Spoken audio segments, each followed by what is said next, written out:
Oh, that was a lovely sniff to start the show.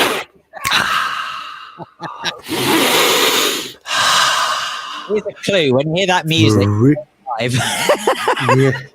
I didn't even realize that was a sniff. She hasn't wasted any time. Oh, hang on. Oh, she's Get in there, boy. Get in there, boy. Quickly. Phantom. Oh, crazy name. Crazy gal. I'm available for voiceovers, by the way. Tara Belmont. Hello, boys. We are boys in the hood. Forum hood. Right. How was your weekend? Or I'll ask. I don't really care. Phil, how was your weekend? Well, if you don't really care, why would I answer that? I don't know. Well, I'm just being polite. It doesn't suit you, don't it? Doesn't No, work. anyway, no, it was. Doesn't work. What the As hell? weekends go, it was. I tried to make it productive because I have this thing. I don't want to just do nothing at the weekend, even though I, Okay. Well, like during the rest of the week. I don't do nothing during the week. Look, today's mug, everybody, is a Tintin mug that changes colour. So you see Tintin, and I think this was Rackham's Treasure, and it changes colour. So when you put the hot water in, the shark submarine appears. Yeah, Otherwise, it's a black shark. mug. I was going to say he's in a shark because I can see. I can see a shark. I can't see Tintin. Oh, But hang on. Well, let me get it closer to Los Camaranos. That's Spanish for camera. Look, there he is. there's Tintin and Snowy in the shark submarine. I love Tintin. Oh, bravo! And there's lovely cousin Francine Warner. So on Wednesday, boys, Phil in a wig and Russ in denim dungarees. Oh, we're talking about Wednesday. I want to keep on the weekend. Yeah, Wednesday is a big day for us. We're very, very excited. I love it. Sinner was so sweet. Our producer goes, he writes out to Leo Sayer. Can you tell us a bit about yourself? Sinner. It's Leo Sayer. Why don't you write? Next time we get Mick Jagger on the show, it's going to be Sinner where we go. So, dear Mr. Jagger, could you tell us a bit more about yourself? So when did you this music business? When do you think of starting getting into music? Yeah, Leo Sayer live from Australia on Wednesday. I'm pretty excited about that. I'm going to talk about a load of stuff. It's not just about music. We're not a music channel, but all about how he's been dealing with everything. Linda Dave, do you know her? No. Nah. Odd that she's got the same. I wish you better. Coral. I wish you better, Linda Dave. Hope you're feeling better. Channeling your father there. I was channeling my Peter O'Sullivan 2:30 at the Kempton Park. Chrissy Holt, hi boys, lovely day here. Well, it's a crap day here. Horrible. Another rubbish day. It's just rubbish. What can you do? Paul Andrews, we dealt with that. Right. So your mum isn't too well. We wish her better. Well, I, for one, Paul Andrews says, I feel like dancing that away. We're very excited, Leo. Leo wrote to me and just said, oh, would you like me on the show? I thought, wow, are you kidding? Yeah. To wear very skinny jeans because otherwise I don't think I'll be able to reach that note. You make me feel dancing, wanna dance the night away. Yeah. Michael Swindell's damp and dull here. Don't talk about Phil and I like that. We don't like our new nicknames, damp and dull. How rude. Unbelievable. Stop. Are you drinking scotch? Hang on, which one's damp? No, I'm not drinking scotch. This is robust. Don't be ridiculous. What is that? He's drinking a massive triple squat. As we call it in this country, we call it red bush tea. You're lying, it's scotch. It's robust. It's a single malt. Good afternoon, one and all, says Dave Sleek. Good afternoon to you. So Phil was saying that he likes to be productive over the weekend. Oh, yes, I was. Yeah. See, it's almost like I'm listening. Yes, it's almost like I don't even listen to myself. I'd forgotten I said that. Well, you're missing very little, Phil. You're missing very little. I won't waste my time then. No, anyway, I like to try and be relatively productive over the weekend if I can, but primarily because I just think that if nothing else, this COVID nonsense has taught us is that every day counts. Jeez. Yeah. I think that when there are jobs to be done around the house, it would be remiss of me just to sort of take it as time out. And does the jobs around the house start with somebody shouting up the stairs, Philip, have you tidied your room? No, I'm quite pleased to report that it's more often than not these days the other way round, because actually I'm normally the one with the tidy room. You are a neat freak. And good news, big update, you've moved 6 inches the printer. The printer that's newly sitting behind you for the last 2 weeks, because no one can be asked to move it. Hey, that's not a printer. Hang on, are you ready for it? It's not a printer. I got it from Anne Summers. God knows what he's doing. Bringing over a box. This My is life a be any more computer. crap. Go on. What is a what? This is a mini computer. Wowza. Minute, Caledon Bowser. I've never heard of it. Yeah. So there you go. We were clearing out our loft over And the we week. found a mini computer. Right. Chrissy Holt, that tea is awful. Typical South African. Whoa, you are. Phil is part South African. Chrissy, you're going to be very careful. He's going to kick off now. I haven't got the time. He's going to kick off. Heritage. What are you saying about my heritage? Yeah, you tell her. Nothing wrong with a nice strong red bush, or rooibos as we call it. Sorry, can't go there. Right, Paul Endicott. Grow up. I can't. If I grow up, I'm going to be dead. What's the point? Paul Endicott. Hi, guys. You need a lift and a laugh. Well, if you live near Phil, he'll give you a lift in his convertible Mini and a laugh. Wrong station. Paul did the most fantastic thing the other day. The other Saturday week ago, he did one of his virtual tours, and we all piled in on like Zoom, and Paul's like driving around in his psychedelic, fabulous truck. And The one who does the lottery. well, he might do the lottery. How do I know? I don't know his private life. I just know him as The voice of the balls. That's you. I've never heard anyone speak so much. Oh, no, hang on a second. That's Alan Dedicote. Sorry. Please tell me that wasn't a long-winded joke that just took up 30 seconds of it. Well, it was even longer because you were interrupting. But other than that, Yeah, obviously. No, Paul Endicott does these fantastic 60s tours. They're just terrific. If you've never had a look him up. 60s tours. Paul, because I really like what you're doing, just put a little comment of how people can follow you, because I think it's really interesting. Lisa Janes, good afternoon, guys. Strong red push. I wouldn't boast about it, Lisa, but okay, if it makes you happy, whatever. And Ed Grossman. Happy Monday, all. Happy Monday to you, Ed. Right, so that's kind of Phil's weekend, which sounds moderately dull. wow, how rude. Well, you were cleaning up and doing things. How interesting is that? Like hoovering and shit. Actually, I say productive. It wasn't actually as productive as I was hoping, because I feel like I've just moved the mess around rather than actually get rid of it. Okay. But it's fine. Okay, so which brings me on to the fascinating subject of my weekend, which was trash. Absolute How trash. was your weekend? Don't ask. So Saturday, by the way, that's the washing machine going berserk. That's because I had quite a big. There we go. www.60sbus.london. If you haven't seen it, go and have a look. We don't normally plug other people's stuff, but Paul came on. He was one of our earliest guests when we had the studio before COVID. I remember you and I redesigning the whole thing and spending an entire Saturday there. And then 5 minutes later, we had to close it. That was ridiculous timing, wasn't it? If you and I had only hung on another 2 or 3 weeks, we needn't have bothered wasting a Saturday. An entire Saturday, Phil and I, with all the toolkits and everything, redesigning the studio so it looked great. Have you got building work near where you are or something? No, it's my washing machine. I can't help it. I had to put it on. I didn't realize it was that freaking loud. Phil, there's no mess in the house, honest. It's just lived in. A bit like my face. Anyway, so Saturday was rubbish, and I thought I was going somewhere in the evening. See Madam, and no, wasn't well. So it was just endlessly boring on Saturday, to be honest with you. And then Sunday.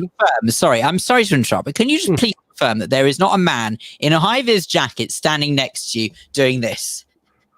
Well, obviously there is. I always have drilling when I'm broadcasting. Yeah. That's the okay. thing. Anyway, it'll be over. So it's doing the fast spin cycle. You know, Lisa James, I'm sure, knows all about that for other reasons. We'll leave it there. Now, listening to the Today program. You're listening to the Today program with my washing machine. So anywho, well, I'm only human. I've got stuff to do. So Saturday, one of the twins arrived back from uni. So that kind of took up a lot of time. It was so lovely to see, which brings me on to my theme for today, which I put up on Twitter, which is why I was hoping your mum would be well enough, but clearly she's not. And it was so I've missed, we've missed them so badly. We've missed them so much. And So it was great to see him. I always think of him as a little baby face, and he arrived with it. He looked like bloody D'Artagnan. He had a huge moustache and a beard, and I don't know what he had. He looked like one of the Musketeers, but anyway, he's an adorable guy. And then the other twin, I get the message. You know, they only contact you if they want. You know that. If you've got kids, they only reach out when they want something. Apart from my daughter, who just says hello. I don't suppose you can help me move flat. I don't suppose you could help me move flat. Says That was a twin very number casual 2. way of putting it. Yeah, which means please help me move flat. So I then hire a van, and I don't know. This is getting exciting. I think we're ready for launch. This is like SpaceX.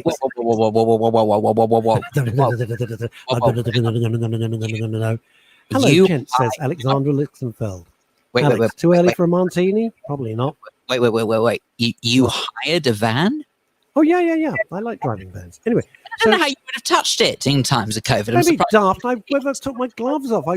I used 3 pairs of my disposable gloves. I have 3 huge boxes. I never touched the van at all. Never. No part of my skin came part, and that's why I'm washing my jeans and everything now because I've been in the van. Anyway, first of all, I don't know. Recently, you know these things you can hire by the hour, like Zipcar and Ubiquo, right? You familiar with that, Philip? You know what I'm talking about? Right. Have you tried to get on their sites and sort it out? Jesus, God damn! On the Friday, because I promised Twin 2 I'd help him. I stayed up till 1:30 in the morning trying to get this sorted. I spent nearly all of Saturday till 2 o'clock, from about 9 in the morning, trying to get it sorted. Because you have to take a photo of your driving license front, upload it. Okay. Photo of your driving license back. Upload it. Okay. Then you have to take a photo of you holding your driving license. Oh, yes, that. That's why I bothered you, because they kept rejecting it. And all it says, no, it's rejected. It's rejected. So eventually I kind of like lost my rag. And I said, what are you rejecting? I don't keep saying it's rejected. What? Oh, well, your face is in the dark. I said, it's fine. All right. So I'm dicking around, trying to get the focus. I'm like, you can see my driving license now, but you can't see my face. And you can see my face, but you can't see my. This took hours. Get the van. And yesterday was just, I was cannonball, just driving this van all over the place, moving twin number 2 and his housemate. She was helpful. Anyway, there we go. Bit too early for a martini. Oh, Alex. I was first row. I was a bit of a cannonball over the weekend as well. Had a bit of an accident. Do you know what cannonball? Do you know what I was doing when I sang that? No, you're way too young. There was a TV show in the 50s. This very overweight truck driver, Cannonball. And that was a TV show. I loved it when I was a little boy at primary school. So I was less of a cannonball. I was more of a wrecking ball over. What happened? You had an accident? It's not in great. Your car, the new one. Right, we had no. Mona the Mini is fine. Don't worry. But Mona the Mini. Yes. Well, she's called actually Moaning, but I call her Mona for short. Why is she called Moaning? Because of Moaning Mini. Yeah. Okay. Anyway, right. my mother's Mini is called Mickey. Because Mickey the Mini. No, you've lost me. Okay, moving on. You're aware of Minnie Mouse, I assume. Yes, yes, I'm aware. I never liked Mickey Mouse. I never found it amusing. I don't know if it was particularly like Donald Duck. Loved Pluto because he was an idiot. I could relate to that. I didn't like Mickey Mouse particularly. Donald Duck was all right. It's to show there is a Disney character in all of us. Isn't there just? Yes. How are you, Pocahontas? Anyway. Thank you. So I wanted to talk. I wanted to rate. All right, tell us about the accent. Then I want to get on to my thrust. Dear, I was didn't give me the chance to tell you what occurred. It was terrible. So we, about 20 odd years ago, very odd years, we decided to do a major refit in our kitchen in our old place. Anyway, so when we did the refit, we bought new crockery and stuff like that, and everything was great and dandy and lovely. Any odd way, we have not had a single breakage for 20 years. Okay, which is quite an rubber plates or something. No. We've had chips here and there, but no, we've not had a single breakage in 20 years. I came along and in one foul swoop dropped an entire stack of soup bowls, smashed them to smithereens on the floor. I'm not laughing, Linda.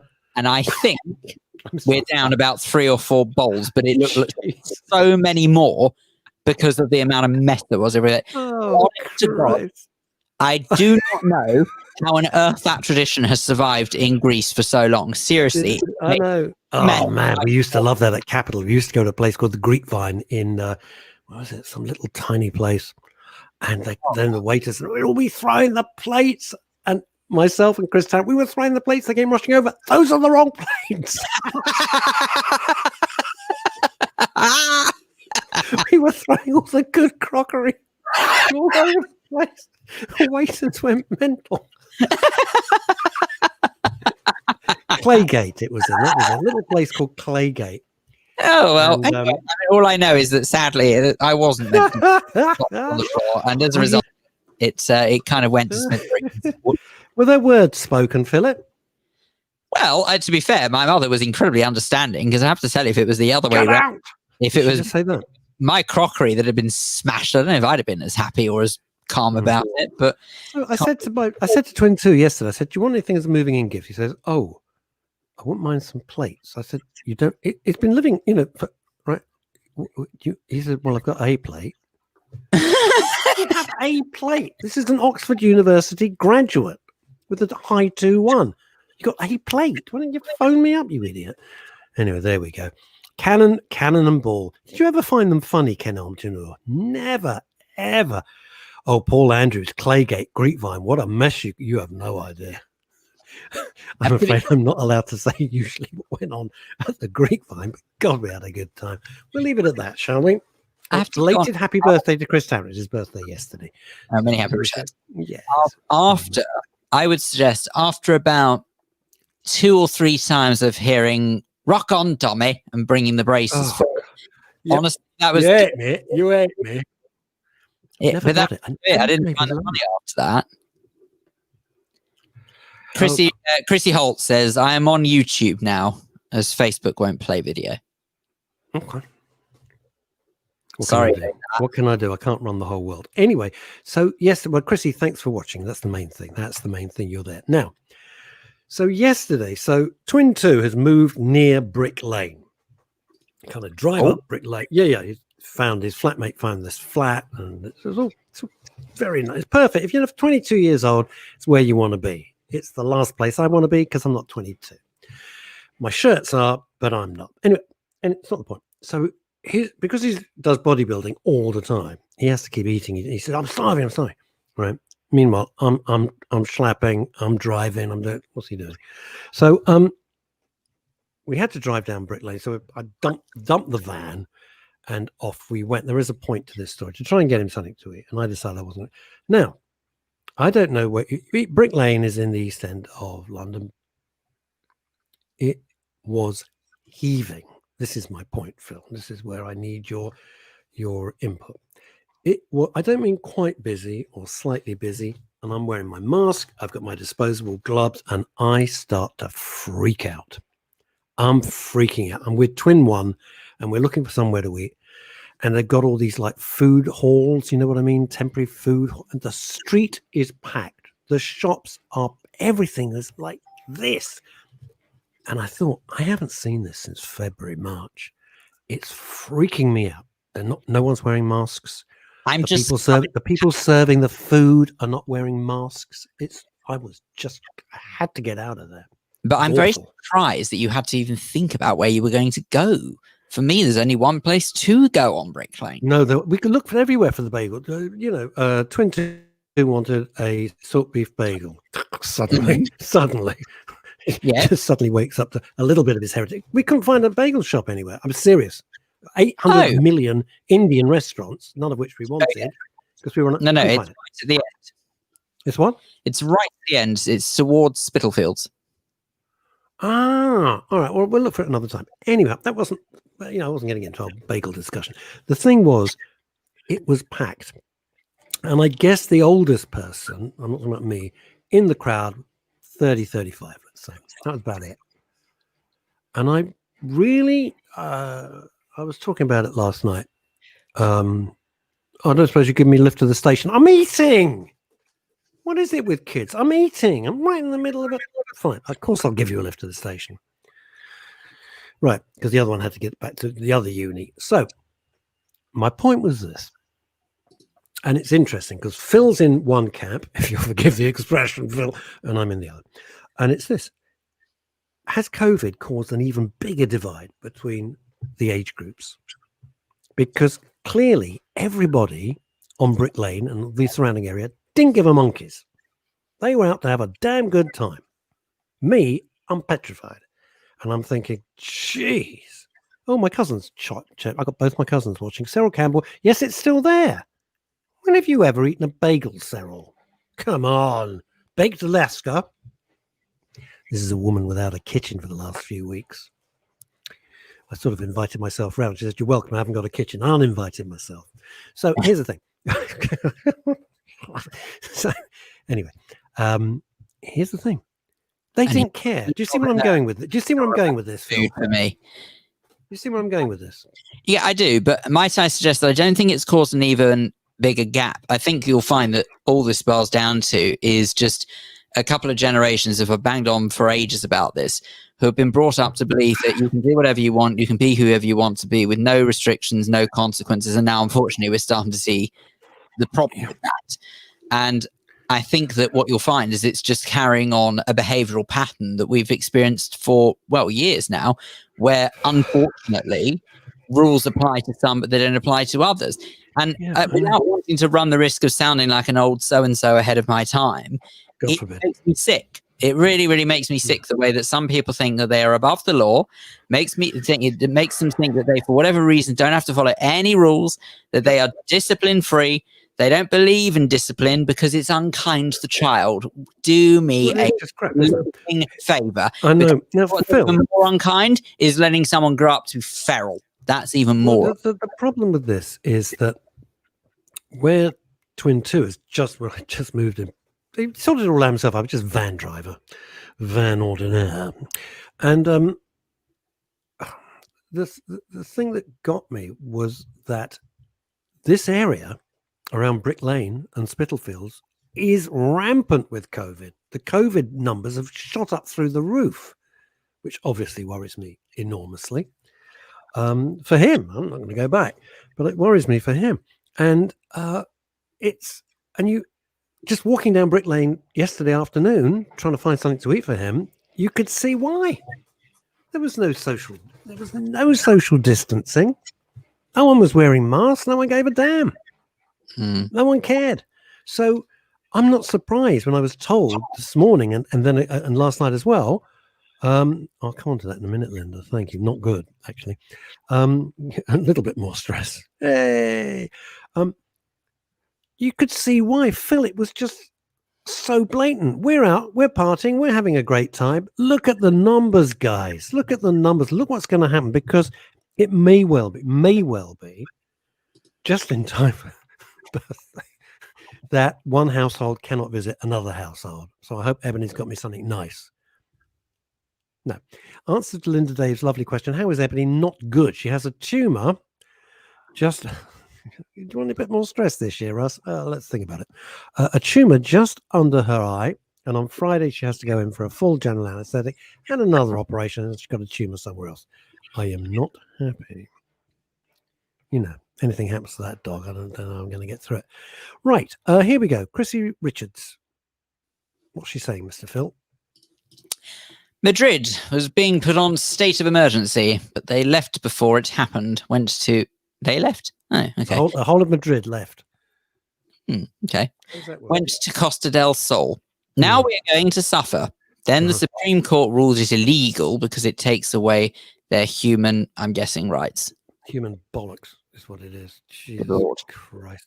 That would be painful. No, yeah, it would be. Explain it, Chrissy. You've completely lost me. To finish part two. Here we go. Yeah, right. Even the government can't do what they want. Second wave worse than first, so they say. Right. My cousin's come back. Cyril Campbell has got her new book out, which is good. Secrets in the Dark. Can we have some mysterious music? We have the Eve Phantom music for that, if you don't mind. I'll do it again. Her new book, Secrets in the Dark.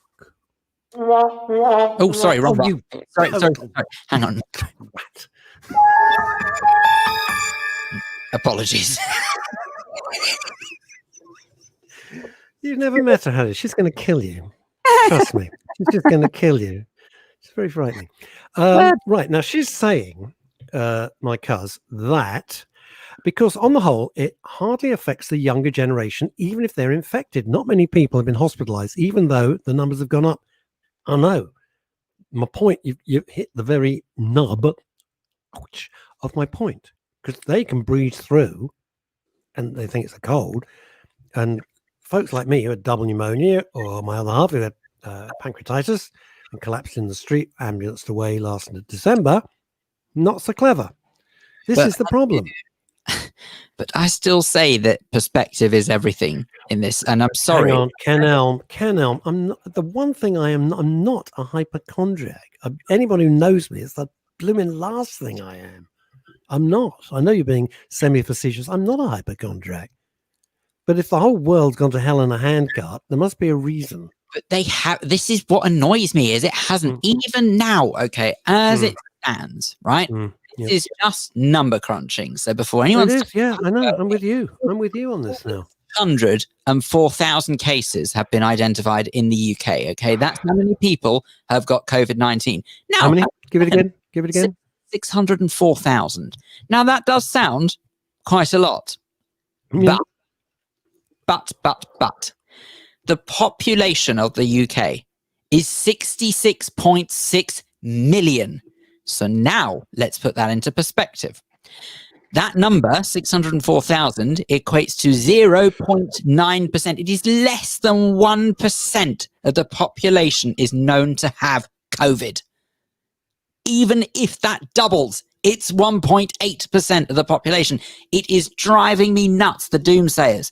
Seriously, this is where the problem lies. And what are you supposed to do? What are you supposed to do? These laws, some of these laws, they're mandatory. It's not an option. It's not like, oh, I think I'll have leather. I think I'll have cloth. It's not a leather. It's not an option. It's a law. I completely agree. And any laws that are out there must be followed to the letter. Yeah. You don't have a choice. It's not a potpourri of, a buffet of what we fancy, what we don't fancy. If it's the law, it's the law. Whether you like it, whether you don't. 20 miles an hour, it's the most stupid bloody law ever. You've got to try and do it. I mean, you can't. All I saw this morning on the press briefing, right, with Professor, I can't remember the deputy professor. Professor Moriarty of the University of Southern Falls. Whatever, isn't it? They're all professors. I think it's Professor Tam Lam, if I'm not mistaken. I really hope I've got that correct. And I'm really. How do you answer Ed Grossman's point? Tell the dead that, please. I'm so sorry. I've just found out the correct pronunciation is Van Tam. I apologize. So there you go. Professor Van Tam. Okay. So he is the, I think he's deputy chief medical, is he? Whatever he is. Whatever. Who knows? Go on, move on. Very, very clever chap who is guiding the country through this potential problem. Okay. So he and his colleagues this morning in the press briefing that was given from Downing Street, all you were seeing was scaremongering. Okay. There was not an attempt at rational thinking at any point. And I do recognize, whether people believe this or not, that absolutely there is a problem potentially facing the NHS when they become overwhelmed with the number of people. And that's why we have to do it. And that's why I think if you emphasize the point again about looking after the NHS, that is going to be far more effective than trying to persuade people we must do this to protect each other. No one cares about protecting anyone they don't know. Okay, whether you like it or not, that's a sad. You know what? You have finally said the thing which no one else has the nerve to say. They don't give a monkey's. Walk down Brick Lane. They couldn't care less. You will never see that. It's as though nothing had changed. Now, some of you may be thinking, good on them. Terrific. Live life to the full. I'm with that. Anyone who knows me knows I do that. But, it's like, hey, don't touch an electricity pylon. Don't touch that because you're going to get electrocuted. Well, I'll give it a go, see if it's true. Ed Grossman. Phil, tell the dead all that, please. See what I mean? So seriously, No, you can't shrug your shoulders to something like that. Ed might know people. Good morning, Katie Spragg. Ed might know people who have died. as I do know people who've got very ill. I lost my best friend in LA. So, duh. It's very difficult. I was wondering. I wrote something to my. Be blunt to say. I'm sorry, but I'll say it again. I've said it before. Be very careful. I don't want a whole load of crap falling on your head now. Don't want them piling in on you. I'm You like it or not, okay? And most of us hate it. I loathe it.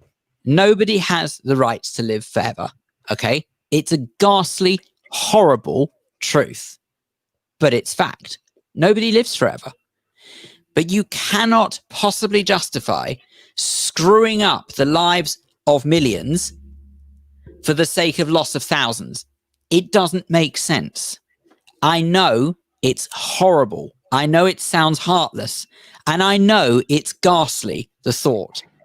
But people have been dying for years in their thousands of all sorts of conditions. I don't think Ed Grossman, who I have a lot of time for and a lot of respect for, is with you on this. He says, you live near Bushy. It's a huge cemetery. If you don't know, why would you? Phil, you live near Bushy. Go tell them. Yeah, well, my parents are there. My grandmother, I don't know who my grandfathers are, but my grandmother was there. My great aunt, Auntie Tessie, is there. They didn't die of COVID, obviously. How on earth did Trump survive it at his age, says Ken Elm Jr. Ken Elm, if you think I'm even going to open that entire mare's nest about Trump and COVID and all the rest of that crap, I don't, God only knows. I think I've opened enough worms for one day. I think Dave Sleet. Hello, Dave. Again, hospitals are still not able to carry out day-to-day activity. Why? No, I'm asking Dave, why? We saved the NHS. We all went out and clapped and banged the saucepans and everything. Not a euphemism, I mean it. Therefore, treatments are not being done and lives are being lost. Totally so. Cancer, heart conditions, all sorts of things being put off. It's outrageous. Phil's suggestion of a segregated treatment areas is something that is needed. Hey, you've struck home. Andrews says, hang on a second. No, Phil, nobody does. But if I give an avoidable illness to my father who is 91 and then he dies, how would I live with that? Paul, you wouldn't live with it. You wouldn't live with it. That's the point. Absolutely horrendous for you, for your family, and I wouldn't wish it on my worst enemy. Never mind actually someone who I actually have a bit of time for, and a great deal of time for, because you know full well we admire your comments and your contribution to this program. However, my point is very simple, is that people have been in this situation for decades, trying to avoid passing on illness to relatives, okay? And before anyone says, no, not at this rate, no, they've just not been as aware of it. That's what it boils down to. There have been loads of people who have avoided. You think of someone, say, for example, who has been maybe diagnosed with some sort of illness that affects their immune system. And I don't need to be more specific than that. I think you know what we're talking about. What's the one thing you do? You shield them because they're vulnerable. You wouldn't want them to risk getting ill.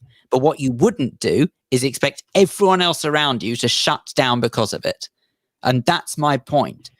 Is you can't argue with that. Actually, come to think of it, I can't argue with that. That's a well-reasoned argument.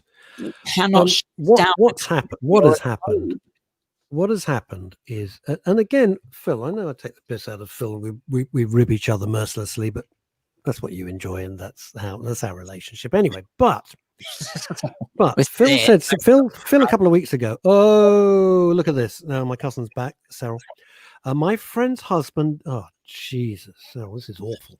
My friend's husband died of cancer as he couldn't get properly treated in the last few months. And that's disgusting. It's disgusting.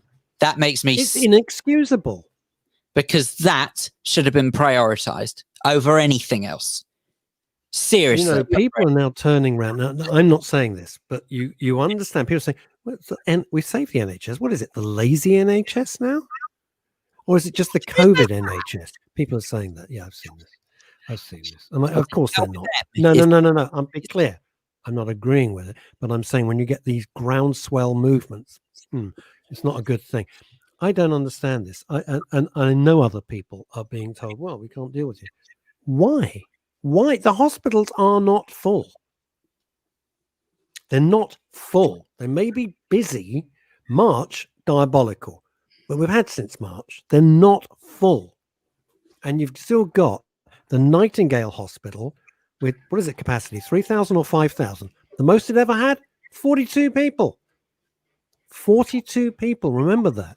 42 people was the maximum capacity they ever had at the Nightingale Hospital down at the Excel Centre down in Docklands with a capacity of 3,000. Apparently, the Nightingales in the north, though, now have been told to go on high alert to receive patients, because what they're saying is, as we're seeing this rise in cases, the spike is coming up, that there are a few. It takes a matter of a couple of weeks before, from the point of view when someone actually is diagnosed or gets the virus, to the point where they'll actually need hospitalization. So they said now that it's been a couple of weeks that we're seeing this increase, what they expect is over the coming weeks is that the Nightingale hospitals will have to start becoming a bit busier. And the reason why they've kept them open is because they had a feeling, or they knew, that this second wave was going to happen. Well, they always talked about the second wave. This was no mystery. If I knew about it, everybody must have known about it. I'm hardly at the epicenter of all medical knowledge in the United Kingdom. Ed Grossman, Phil, you've demonstrated how difficult this plague is to manage with people. Just look abroad. You see, Ed, you're a highly intelligent guy, and this is where we have to be so careful with language. We're using the word plague. You're using the word plague, and it's a loaded word.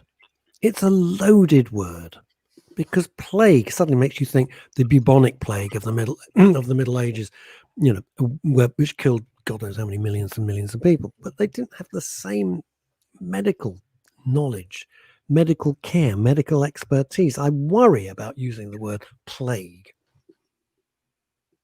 I'm not saying don't. I'm saying it gives me cause for concern. That's my point. And I do worry, which was really my point. The whole point about the Brick Lane thing is this has caused yet another division, like we're not fractured enough between young, who it's not going to happen to me because I'm young, and folks like myself going, I don't really want this, because this is not how I want the rest of my life to be. And it's not how I want to end my life.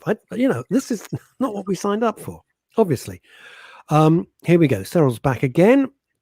Mostly hospitalization from anti-inflammatory drugs and oxygen, not intubation. You've lost me, Cyril. I don't know what that means. Seriously, I don't know what it means. Ed Grossman, the North, it's like listening to Game of Thrones. Jesus. Paul Andrews, do you want to read Paul's out? Yeah, he says, good point, well clarified. Your previous comments seemed to be people will die, always have. What you have said makes more sense.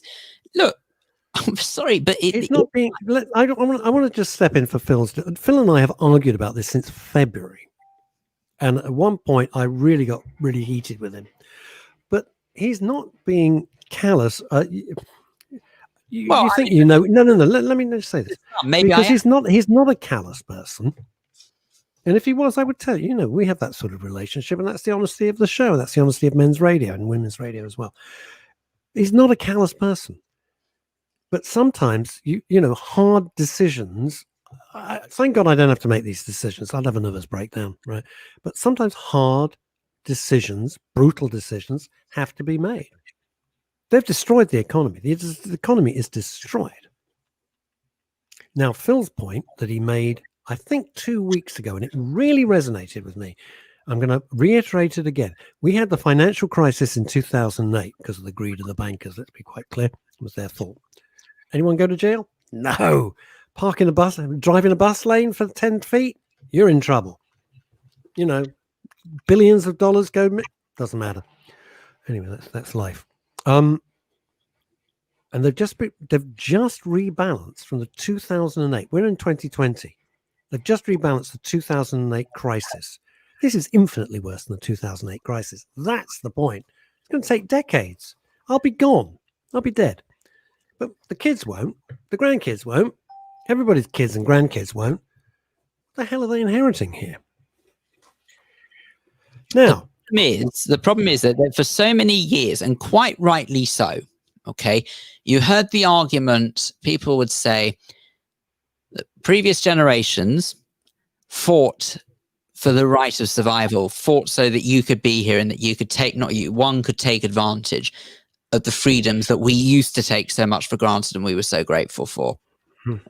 Quite rightly so, that we were reminded of that, by the way, because people went through far more troubling times than we're going through now. Of course they do. You didn't. At the moment, we haven't got Germans flying over, dropping bombs on us. I mean, that's a plus. Let's make no mistake. I mean, I understand why people now look at what's going on and think that this is the worst of our lifetime, because it probably is for most. This will be a really bad patch for an awful lot of people because you can't relate to what happened all of those decades ago simply because we weren't here. But it's not ancient history. Yeah, but it is absolutely nowhere near as bad. Okay, nowhere near as bad as sort of wondering whether or not you're going to have to run to a shelter because you're going to get bombed to death or something like that. Whether it's not. Of course it's not. The next morning. However, there is no point of all of our ancestors going through that to ensure that we have freedom in this country, only for it to be all snatched away again because of this. And that is exactly what's happening, whether we like it or not. Okay, I'm not sort of suggesting that if I was in government, I'd be able to do any better job, because I don't think I would. For a second, I wouldn't touch government if you paid me, if you forgive Would you pass a bill that everyone had to wear cravats and never show an open neck? I'd consider it, because I think the world would be happier. I think that's it. That shirts would be mandatory, t-shirts only under very strict supervision. I think so. I think that's reasonable. I think that's fair. Yeah. Let's catch up on some of the things. Chrissy Richards. Sorry, just to finish the point. Sorry, Ross. Oh, sorry. Yeah. My point is that what we sort of have been told for so many years is the life that we've been given because of those who fought for us. It now feels as if all of that is just being unraveled. But we're not speaking German, so that's another plus. And you and I are still here. A big plus. Well, it is to us. My parents were both being unraveled, and I'm not completely convinced, yes, that it is necessary. Seriously, I'm not. Because the percentage number that I read out before, the 0.9%, the total number of active cases in the UK. That is not the total number of people who have sadly lost their lives to COVID-19. It's the number of active cases now, right? So the number of people who have actually died, that equates to 42,500 have lost their lives, which is... The thing is, and look, I don't know the answer to this. I'm just positing it. No one knows fully what they died of. That's the thing. You know, if you've got cancer and then you die, sometimes they say COVID, heart condition. Sometimes they say COVID. They're not going to say COVID if you get hit by a bus, obviously. But those figures, they are mixed up a little bit. Right, let's try and catch up on some of this stuff here. Chrissy Richards, good point from Spain. What about Ebola? That's been around for years. They had an outbreak and a fear factor. We're going to get Ebola. Of course, we're not going to get bloody Ebola. But you don't hear much about it now. No, because it doesn't come here. Remember that Scottish nurse got it twice. She went out, got cured, and went back straight out. And that's brave or stupid. It's one of the two. Well, sadly, she did die in the end. She died eventually. No, she didn't die in the end. It was horrible. She died. She went back to Scotland. She got cured. No, I know. She went back out to where they've got Ebola, Swindon or wherever it is. Right, Cyril Campbell, using with anti-inflammatory steroid style drugs to stop the virus escalating in the body, plus oxygen instead of ICU intubation. Christ, my cousin's suddenly a medical expert. What's all this about? Is this a good, Cyril? I'm confused because my medical knowledge is this a good thing or a bad thing? Dave Sleet. Now, Dave's making a very interesting point. Do you want to read it out, Phil? Let's have a look. The trust. The trust, understanding and believability of messaging has been so poor that the cognitive response is always going to create disengagement, and people will react to their own sense of survival. Yep. Which is fine, Dave. I get that. But that's why the first message about the NHS was so much more effective, is because that is something that we can relate to. If we think for a second that we're suddenly not going to have our NHS and access to it, that means that we can understand that we'll suddenly be at risk here.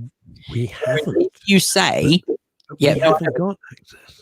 No, I know. But this is my point. So, if you were to actually sort of make it more about the NHS again, I think you'll find people would listen more. If you're going to make it more about protecting each other, they don't care. Seriously. You know, I mean, look, this is not to sort of bamboozle again with percentages, but bearing in mind that as it stands, the total number of the population that have lost their lives is 0.06%. Okay. 0.06% have lost their lives. Whereas each year, okay, according to statistics, this is from Cancer Research UK, right? 165,000 people die of cancer every year, right? And that is a total of 0.24%. If that is the case, why the hell is cancer still not being prioritized over COVID? It doesn't make sense. You talk about wanting to save lives, and yet people are prepared to see cancer treatments suffer. And it makes me sick. It's not okay. Right. It's not right, is it? It's not right. They can't only... Look, I've not been to the hospital. Well, actually, no, I did. I went to Guy's Hospital and walked around. It was like being an extra in The Shining. It was just me. Freaked me out. And have they given me the results? No. Do I know if I'm well or not? No, not a clue. Can't find out. Let's catch up. Let's catch up on some stuff. Oh, Chrissy, come on. I'm not going down this conspiratorial tinfoil route. What I read on Google. Right. I don't need to read any further, but I will out of courtesy because you're a great. The winners are billionaires and pharmaceuticals made a killing with COVID-19. Spare me. Come on. I'm not going down that road. It's bollocks. Hold on, please. I'm sorry, Chrissy, but this conspiracy stuff, I've had enough of it. Ed Grossman, hold on, please. The boomers are still paying for World War II. Yeah. I think the real figures is that Britain never, ever stopped paying. It cost us virtually everything. Sorry, I'm late. Sen died. Oh, I see what you mean. No, he's late to the show. Okay, fine. I thought you were contacting us from the other side, Sen. That would have been fantastic. Can I just say, I thought Ed would, or someone, no, I didn't think Ed, I thought someone would come back with this. Ed has said, Phil, people don't get cancer from other people, though, do they? No, Ed, you're absolutely right. You're absolutely right. I'm not suggesting for a second that cancer is contagious, but what I am suggesting is that most people have been banging on about the need to save lives, and you can't possibly justify that argument to me anyway, who's thinking with a very level head, I would like to think, or a very logical head at best, to say that this is about an effort to save lives, and this is why we must decimate the economy, and this is why we must take this action and do this and the other, right? And yet, when you see that 0.24% of people will die every single year, as it is at best, that's what happens every single year from people who die of cancer.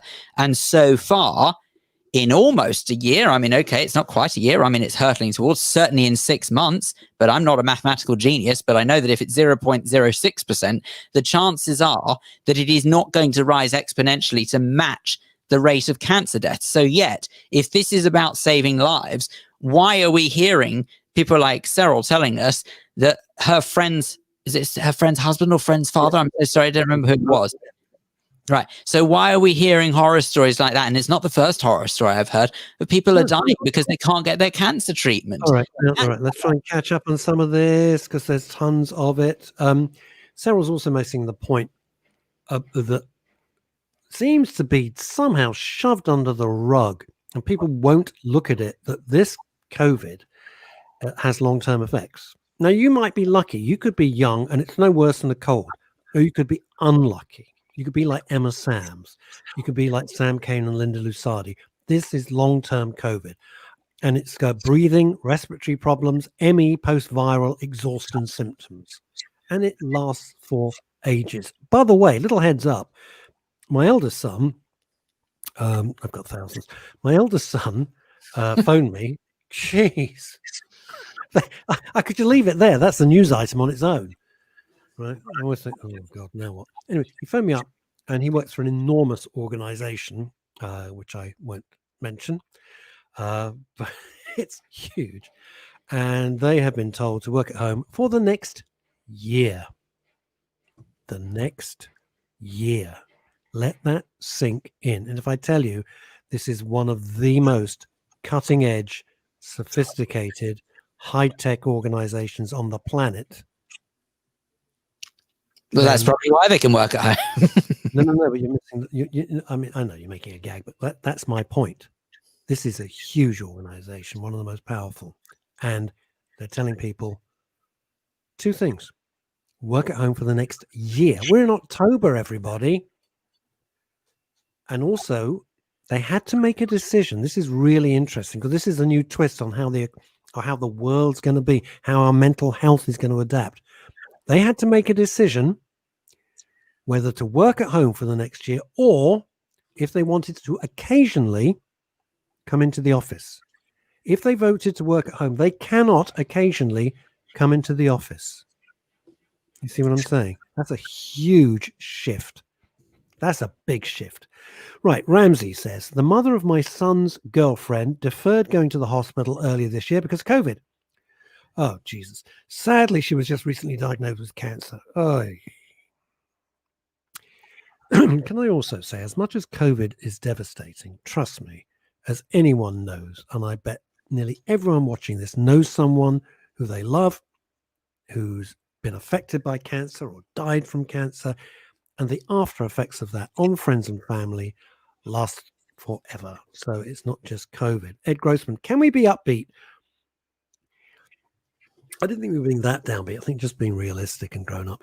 Ed Gross, can we be up? Pantos are on this Xmas. Well, they've got the Palladium thing. It's not actually a panto. I would say it's more like a variety show that's kind of under an umbrella of panto. But I'm pleased for my mate Gary Wilmot. That's nice. And all the rest of the gang there, Julian and everybody there. So some of the pantos will be back, which might save the theatres, which is great news. Do we agree that the stats by the way, I'm going to go to I've decided my aunt contacted me over the weekend to see if I'd go with her because no one in the family goes to the theatre as much as she does. And she knows I'm also a bit of a theatre bod as well. So we've both agreed that we are going to go to the pantomime together. Palladium, because you know what? I didn't go last year because the ticket prices were through the. I've been for 3 years running, and I'm not paying this. This is funny because at the end, I said last year I swore I wouldn't do it again because once you've seen one, you've seen them all. It was great to have it back there. It was a really good production, but honestly, each year is kind of proving to be the same with just a different story. It's the same. If you've seen it, to be honest, if you've seen it, it's great. I mean, I've never seen it spectacular like it's fabulous. But if you've seen it, you've seen it. Save yourself £200. However. We've both said we are going to go, though. We've said we are going to go just for no other reason than we both love the theatre and we must start supporting it again. Otherwise, it's not going to be there when we go back. So you see, here's the thing.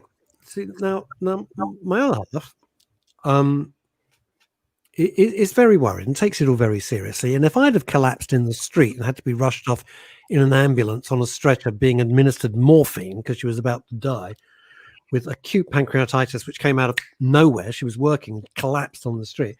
Right, I'd be bloody careful as well. And I'm pretty careful because I had double pneumonia. Okay. But I think this is the whole thing about the stress of it all and the fear of it all. It's all Ramsey, the mental impact of COVID on all of us highlights the importance of a show like yours. Well, that's very sweet. Thank you from me. Thank you, Ramsey. Bill. Now, Cyril says since March, hang on, Ed Grossman's back. Do we agree that with the stat that 85% of cases of people are over 65? I haven't a clue. When you say do we agree, what do you mean as in like, do we believe it? Or do you mean that sort of, is that right? I don't know. I'm not sure what you mean. Sorry. And my cousin's come back. She's very, very busy today. Obviously, they're fixing the kitchen. She can't get in there. We can't wait to come round, by the way, Cyril. Looking forward to that. Thought I'd just get that in on public. She can't avoid it now. I've had long-term breathing problems, 3 courses of steroids. Yeah, because sometimes when she phones, I thought it was one of those telephone numbers. Turns out it's my cousin, so it's not quite so exciting. Ramsey, my wife had a test last week and is still waiting for the results. I mean, what the hell? Could you speed it up a little bit here? In China, a city had 9 people with the virus and they tested the whole city within a week. My colleague in China confirmed this today. Wow. I must say, look, I love the NHS, but I'm a little bit miffed. Would you come in? You need to have an MRI scan on this, that, and the other. Oh, Christ, okay, if you think so. I didn't ask for it. We think we don't have it. So I go in on the Saturday. And you're there and you have the MRI scan, and it is what it is, and everyone's very lovely and helpful. They were fantastic. I mean, couldn't get better service if you were paying £1,000 an hour for it. It was wonderful service. Can I get the results? Have I emailed? No one knows. Maybe I've died. No one's told me. Do we believe in the stat? I don't know, Ed. I don't know. You'd really have to go. I don't know. How would we find out the truth of that stat if it's over 65? If it's people over 65, here's what I would do. And I think Phil would agree. If you're over 65, take huge care because the rest of us are getting on with our lives. I would agree to that.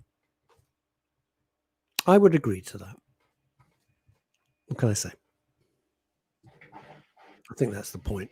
Look, I mean, it's everyone else would be good. I tell you what I don't believe is I don't believe that anything that hasn't come from an official source.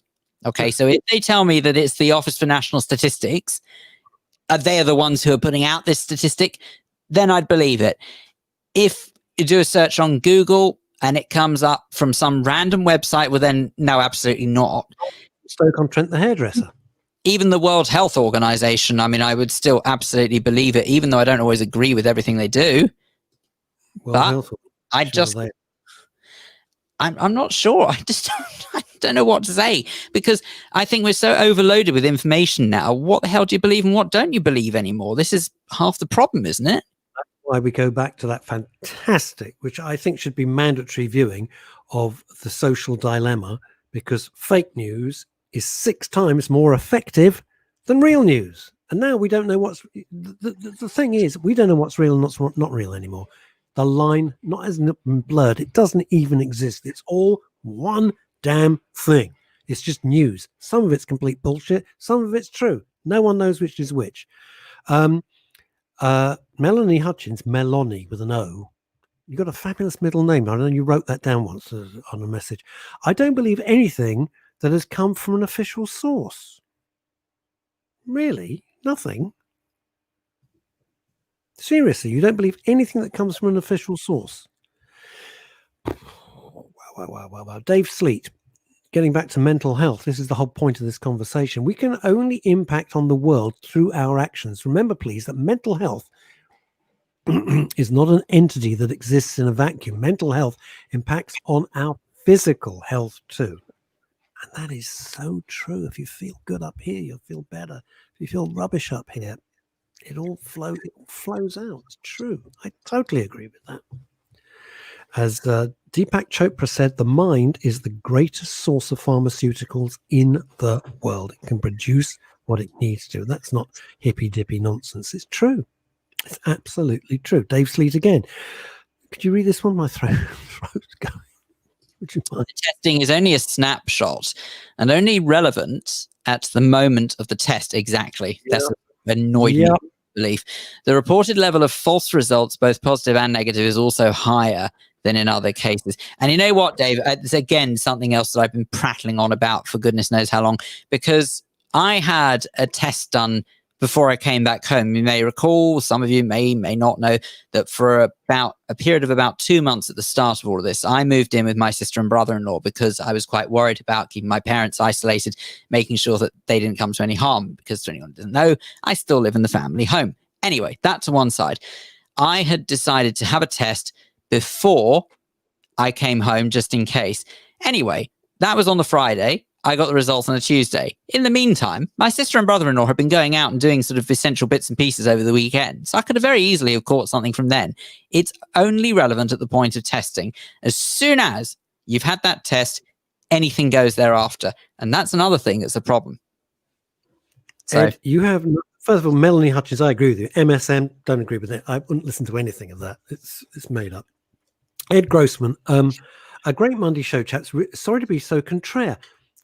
Let me just say something absolutely not contraire. If we can't have a grown-up, we're over 21 discussion, and at the end of it going, okay, we're still friends, that's fine. It's this nonsense, which I haven't got time to talk about what happened to me on Facebook this week when people went absolutely nuts. Hey, make sure that you join us on Wednesday, because it might be a special kind of program on Wednesday. Just putting it out there. Yeah, Leo Sayat, live from Australia. Get all your questions ready. He wants to answer anything you want. Your chance. Talk to Leo. Amazing. We'll see you Wednesday at midday. Thanks for your comments. Bye.